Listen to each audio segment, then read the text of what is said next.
अस्सलाम वालेकुम।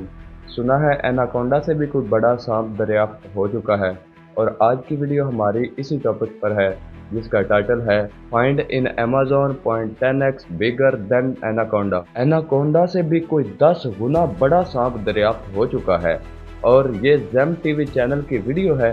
तो चलें वीडियो देखते हैं और उससे पहले चैनल पर नए हैं तो चैनल को सब्सक्राइब करें, वीडियो को लाइक करें और शेयर करें। आगे इंशाल्लाह बहुत ही अच्छा कंटेंट आने वाला है। कोलंबिया के इलाके सेरेहोन में कोयले की कान में साइंटिस्ट और पैलियोंटोलॉजिस्ट की एक टीम जमीन की गहराई में खुदाई कर रही थी। क्योंकि ये कोयले की कान असल में 6 करोड़ साल पुराने रेन फॉरेस्ट की वजह से बनी थी। इसी वजह से वो लोग इसमें पुराने जमाने के पौधों और जानवरों के रिमेन्स तलाश कर रहे थे।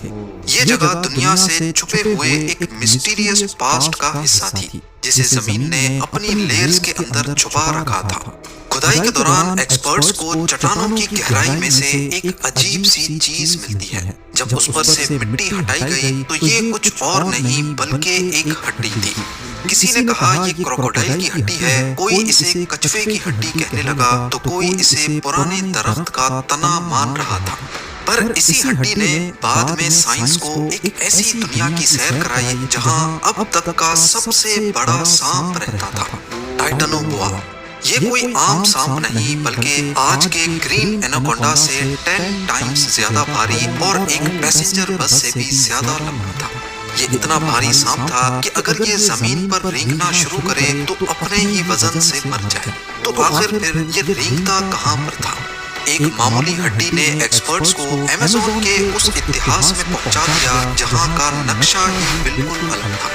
टाइटनोबोआ की इस जिसामत की असली वजह क्या थी, ये शिकार कैसे करता था और आखिर ऐसा क्या हुआ कि अमेज़न के जंगलात में इसकी बादशाहत का खात्मा हो गया। ज़ेम टीवी की वीडियोस में एक बार फिर से खुशामदीद।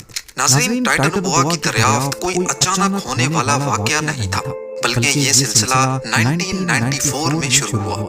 एक लोकल जियोलॉजिस्ट हेनरी गार्सिया ने सेरेहोन की कान में एक अजीबोगरीब चीज देखी जो किसी दरख्त की टहनी का हिस्सा मालूम होता था। उस वक्त किसी ने इस पर ज्यादा अटेंशन नहीं दी और इसे स्पेशल बॉक्स में डालकर रख दिया गया। तकरीबन एक दहाई बाद साल 2002 में एक और जियोलॉजिस्ट फेबियानी हेरेरा को भी यहाँ से वैसा ही एक फॉसिल मिला। इन जियोलॉजिस्ट का असल मकसद पेलियोसीन फ्लोरा पर रिसर्च करना था ताकि ये पता लगाया जा सके कि दुनिया के पहले ट्रॉपिकल रेन फॉरेस्ट कैसे दिखते थे। इस कहानी में असल मोड़ 2007 में आया जब इन फॉसिल्स को Florida museum of natural history में पहुंचाया गया। वहां मालूम पड़ा कि ना ये दरख्त की टहनी है ना इसका स्ट्रक्चर मगरमच्छ की रीढ़ की हड्डी से मैच करता है। पर जब उन्होंने इसकी बनावट को आज के एनाकोंडा और पाइथन की हड्डियों से कंपेयर किया तो हैरत की इंतहा ना थी। ये हड्डी एनाकोंडा की हड्डी से 3 गुना ज्यादा बड़ी और मोटी थी। इस मौके पर एक्सपर्ट्स ने इसे फौरन एक सांप की हड्डी के तौर पर पहचान लिया। आप खुद अंदाजा लगा लें, राइट साइड पर वो हड्डी है जो कोयले की कान से मिली थी और लेफ्ट साइड पर एनाकोंडा की रीढ़ की हड्डी। साइंस की दुनिया में साइज की इंपॉर्टेंस बहुत ज्यादा होती है और टाइटनोबोआ ने हर पुराने रिकॉर्ड को तोड़ दिया। एक्सपर्ट्स ने इस रीढ़ की हड्डी की मदद से सांप की लंबाई का अंदाजा लगाने के लिए मैथमेटिकल मॉडल्स का सहारा लिया। उन्होंने देखा कि सांपों में रीढ़ की हड्डी का साइज उनकी टोटल लंबाई के साथ बराबर का ताल्लुक रखता है। यानी सांप की रीढ़ की हड्डी का साइज बता सकता है कि सांप की टोटल लंबाई कितनी होगी। इन कैलकुलेशंस के जरिए मिलने वाली रीढ़ की हड्डी से सांप का जो साइज निकला वो 42 से 50 फीट था, यानी आज के एनाकोंडा से तकरीबन 2 टाइम्स ज्यादा। टाइटनोबोआ महज लंबा ही नहीं बल्कि उसकी मोटाई एक मोटे आदमी की कमर जितनी और उसकी जिसामत इतनी भारी थी कि वो एक सेडान गाड़ी जितना वजनी था, तकरीबन 1200 केजी या फिर एनाकोंडा से 10 टाइम्स ज्यादा भारी। 1.2 टन का वजन आज के किसी भी जमीनी सांप के लिए नामुमकिन वजन है। इस डिस्कवरी ने दुनिया भर में तहलका मचा दिया क्योंकि असल में ये था सांपों का बादशाह जिसे बाद में टाइटनोबोआ का नाम दिया गया। असली सवाल ये नहीं था कि वो कितना बड़ा है, बल्कि हैरानी की बात ये थी कि वो इतना बड़ा आखिर क्यों है। आज के सांप इतने बड़े क्यों नहीं होते। اس کا جواب چھپا ہے موسم میں۔ جی ہاں، سانپ ایکٹوتھرمک یعنی ٹھنڈے خون والے جانور ہوتے ہیں۔ انسان اپنا بدن گرم رکھنے کے لیے اندر سے گرمائش پیدا کر سکتا ہے، مگر سانپ اپنی گرمی کے لیے ماحول کے ٹیمپریچر پر ڈیپینڈ کرتے ہیں۔ بائیولوجی کا ایک سمپل اصول ہے کہ ماحول جتنا گرم ہوگا، ٹھنڈے خون والے جانور کا میٹابولزم اتنا ہی تیز چلے گا۔ تیز میٹابولزم کا مطلب ہے زیادہ طاقت، زیادہ کھانا ہضم کر پانا، تیزی سے بڑھنا اور بڑے جسم کو برداشت کر پانا۔ ٹائٹن بوا کی ڈسکوری نے ایکسپرٹس کے سامنے صرف ایک نیا سانپ ہی نہیں بلکہ اس وقت کے موسم کا تھرمومیٹر بھی پیش کر دیا۔ ٹائٹن بوا کی یہ جائنٹ باڈی اس بات کا جیتا جاگتا ثبوت تھی کہ 6 کروڑ سال پہلے اس وقت کولمبیا کے اس ماحول کا ٹیمپریچر آج سے کہیں زیادہ تھا۔ اس دور میں دھرتی کا موسم اتنا گرم تھا کہ سال بھر دن رات ہر وقت ٹیمپریچر 32 ڈگری سیلسیس سے اوپر رہتا تھا۔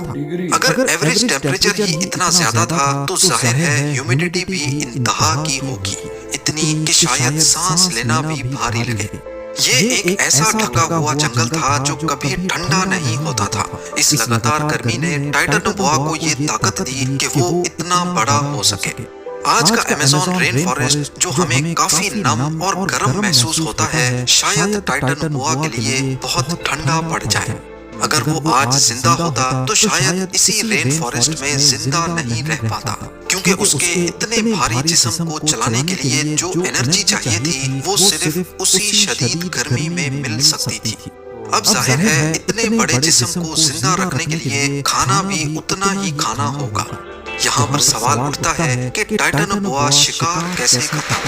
کیا یہ ہالی ووڈ فلموں کے اژدہوں کی طرح زمین پر تیزی سے رینگتا ہوا اپنے شکار کے پیچھے بھاگتا تھا؟ بالکل نہیں۔ اتنا بڑا اور بھاری جسم زمین پر شکار کرنا تو دور کی بات، اس کا زمین پر رینگنا ہی کافی مشکل تھا۔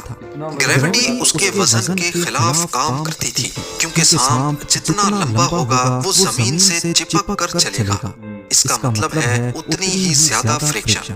تحقیق سے معلوم پڑا کہ ٹائٹن بوا بہت سست تھا، اسی لیے وہ زمین کا نہیں بلکہ پانی کا شکاری تھا۔ یہ بالکل اسی طرح ایکٹ کرتا تھا جیسے آج کا مگر مچھ کرتا ہے۔ وہ اپنا زیادہ تر وقت دلدلی پانی کے اندر گزارتا، کیونکہ پانی اس کے بھاری جسم کو سہارا دیتا تھا اور وہ اس میں فلوٹ کر کے بوئنسی کی مدد سے اپنے وزن کو کم محسوس کرتا تھا اور پھرتی دکھا سکتا تھا۔ گہرے دلدل والے علاقے میں وہ گھات لگا کر چھپ جایا کرتا، صرف اس کی آنکھیں اور ناک پانی سے باہر دکھائی دیتی تھی۔ وہ ایک ایمبوش پریڈیٹر تھا، یعنی گھات لگا کر حملہ کرنے والا شکاری۔ وہ اپنے شکار کے پیچھے نہیں بھاگتا تھا بلکہ لمبے وقت تک گھات میں ہی انتظار کرتا تھا۔ گھنٹوں شاید دنوں تک وہ بنا ہلے جلے پانی میں گھات لگا سکتا تھا۔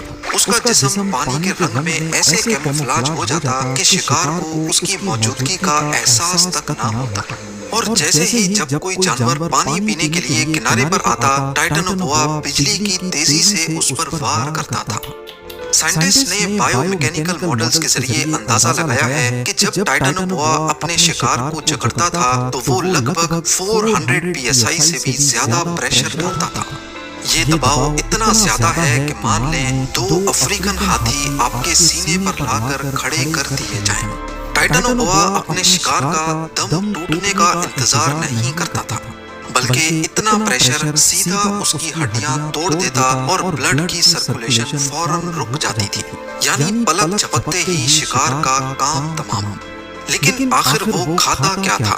اتنے دیو جسم کو زندہ رکھنے کے لیے اسے بہت زیادہ کھانا چاہیے تھا۔ 6 کروڑ سال پہلے کے اس ٹراپیکل جنگل میں ٹائٹن بوا کا پسندیدہ کھانا بڑے کچھوے اور پرانے زمانے کے بڑے کروکوڈائلز تھے۔ جی ہاں، اس زمانے میں ایسی قسم کے کچھوے بھی موجود تھے جن کا سائز 8 فٹ سے بھی بڑا تھا، یعنی ایک سنوکر ٹیبل جتنا بڑا کچھوا۔ ٹائٹن بوا ایسے کچھووں کو اپنے جبڑوں میں جکڑ کر ان کے سخت شیل کو چیر سکتا تھا۔ اس کے دانت مچھلی پکڑنے کے لیے ڈیزائن نہیں تھے بلکہ موٹی ہڈیاں کچلنے کے لیے بنے تھے۔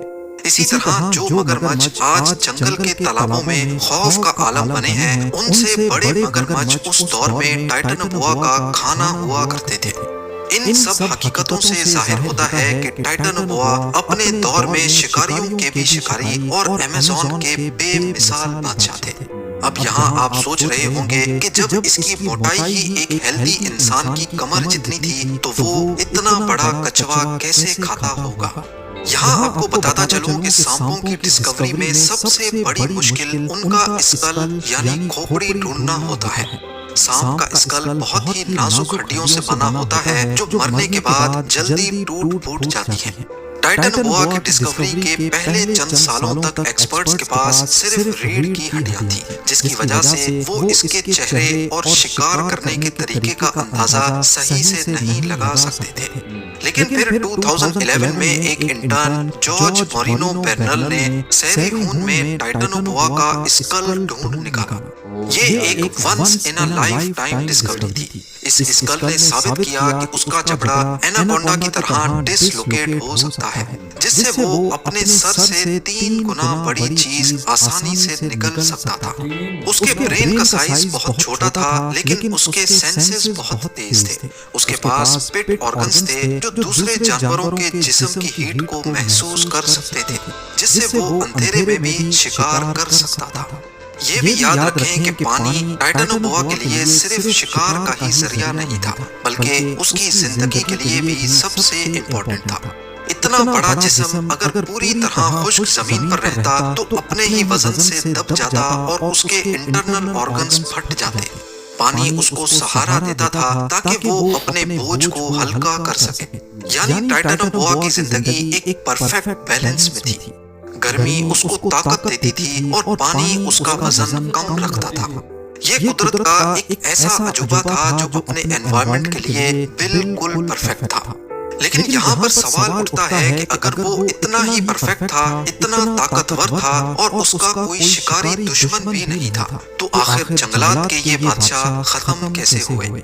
आज के दौर में वो हमें नजर क्यों नहीं आते? इसका जवाब बहुत ही सिंपल मगर काफी अफसोसनाक है। दुनिया बदल गई, लेकिन टाइटनोबोआ खुद को उस तरह बदल ना सका।